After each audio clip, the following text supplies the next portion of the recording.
Are you really doing this? There's somebody here to meet. You're here to meet a 13-year-old. Solicited photos. There's somebody here. Are you really doing this? Yes.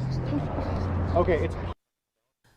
All right, that clip you just watched is from a YouTube video posted by CC Unit. The whole video lasts nearly 55 minutes, in which two YouTubers set up an attempt to catch a person they say tried to meet up with a 13-year-old in Bakersfield. Law enforcement telling 23 ABC the video's content is under investigation, but as of now, no arrests have been made. Because of that, we've chosen not to identify the man in the video, of course. 23 ABC's Veronica Morley is taking us behind the scenes of that vigilante operation, and if local authorities think actions like this help or hurt law enforcement.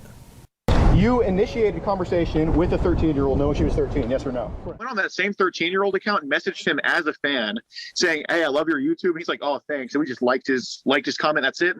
And then 2 days later, he messages us, like, initiating conversation, knowing she was 13. It sounds like an undercover operation, but it's not cops behind these fake profiles.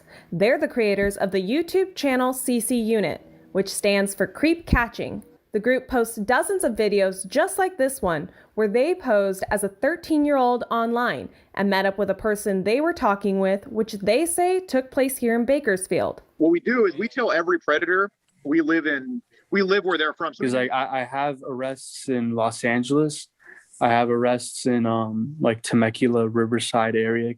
And then I have arrests in Virginia. Adrenaline, because, you know, like you're dealing with a criminal, obviously. You know, there's definitely some gray areas that are involved in this as far as legal and the potential use of some of this as evidence in criminal proceedings. Bakersfield police say while vigilante operations like this are not illegal, it's a dangerous position to put yourself in and could impede law enforcement down the road. What we see is we get reportings after these events have occurred, and it's never from the people that are directly involved.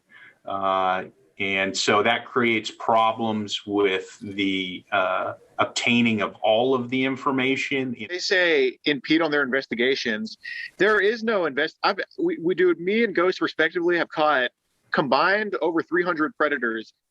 Every time like law enforcement says, oh, you're like not really helping the situation, I feel like it's like a part of their protocol. But BPD says there are several different factors that make operations like this more suited for trained investigators. Bring certain skills as well as investigative strategies to the table, where we can ensure that, one, if there's a victim, that they're protected, so that we can then hold people accountable for their actions in a court of law versus a court of public opinion. Where I just hope that, you know, people support what we do, because in the end we do this to prevent the action from happening.